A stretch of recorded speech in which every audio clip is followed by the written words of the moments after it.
आप लोगों को एक कविता पढ़ाने जा रहे हैं, ठीक ना। और वह कौन सा कविता है?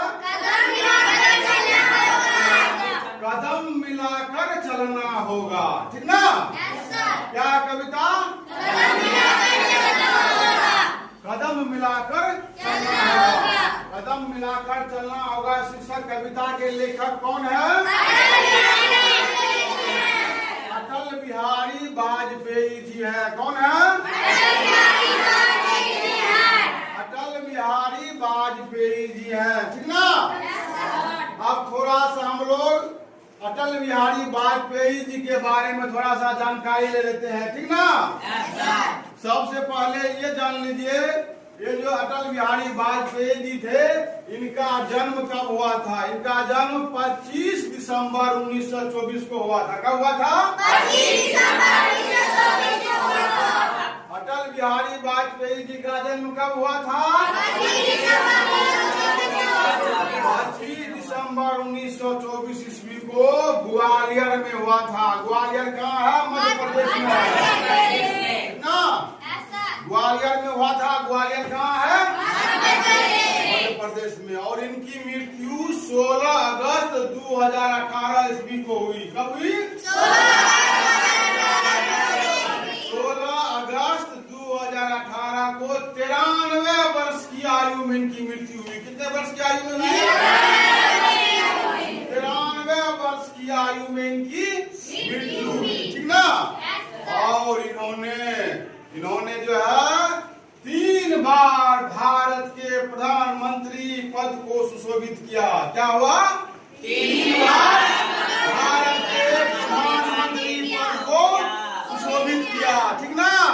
सबसे पहली बार 1996 ईस्वी में मात्र 13 दिन के लिए प्रधानमंत्री बने थे। कितना दिन के लिए बने थे? 13 दिन के लिए प्रधानमंत्री बने थे, ठीक ना। फिर जो है 1998 से 1999 तक 13 महीना के लिए प्रधानमंत्री बने। कितना दिन के लिए बने? 13 महीना के लिए, ठीक ना। और अंततः 1999 से 2004 तक पूर्ण कार्यकाल को सुशोभित किया, ठीक ना। पूर्ण कार्यकाल यानी कि 5 वर्ष तक जो है वो प्रधानमंत्री के पद को सुशोभित किया। वे जो है वे हिंदी के एक बहुत बड़े कवि भी थे, ठीक ना। और पत्रकारिता के क्षेत्र में भी उन्होंने काफी नाम हासिल किया और प्रखर वक्ता थे। क्या थे? प्रखर वक्ता के रूप में भी जाने जाते थे, ठीक ना। और इन्हें सर्वोच्च भारतीय नागरिक पुरस्कार भारत रत्न से सम्मानित किया गया, ठीक ना। भारत रत्न से विभूषित किया गया, ठीक ना। यहाँ तक समझने में कि नहीं कोई दिक्कत? अब आगे बढ़ते हैं। अटल बिहारी वाजपेयी जी के बारे में थोड़ा सा जान गए हम लोग, ठीक ना। अब आगे बढ़ते हैं। देखिए आप लोग, कदम मिलाकर चलना होगा। क्या इसका मतलब क्या कह रहे हैं अटल बिहारी वाजपेयी जी? ये कह रहे हैं हमेशा जो है संगठित रहिए, ठीक ना। संगठित रहिए और कदम से कदम मिला करके चलिए, ठीक ना। कदम से कदम मिलाकर चलिएगा तो हमारा देश क्या होगा? आगे बढ़ेगा, ठीक ना। जब हम संगठित होंगे और संगठित होकर के चलेंगे तो हमारा देश आगे बढ़ेगा, ठीक ना। उसी के बारे में कह रहे हैं। देखिए क्या कह रहे हैं, आप लोग सुनिएगा केवल, ठीक ना। बाधाएं आती है आए, गिरे पल्ले की घोर घटाए, पांव के नीचे अंगारे, सिर पर बरसे यदि ज्वालाएं, निज हाथों से हंसते हंसते आग लगाकर चलना होगा, कदम मिलाकर चलना होगा। क्या कर रहे हैं? फिर से सुनिए। बाधाएं आती है आए, गिरे पल्ले की घोर घटाए, पांव के नीचे अंगारे, सिर पर बरसे यदि ज्वालाएं, निज हाथों से हंसते हंसते आग लगाकर जलना होगा, कदम मिलाकर चलना होगा, कदम मिलाकर चलना होगा। इसमें क्या कर रहे हैं? इसमें कर रहे हैं बाधाएं आती है तो आए, यानी कि कितने भी बाधाएं आ जाए हमारे रास्ते में, कितनों भी रुकावट क्यों ना आ जाए, ठीक ना।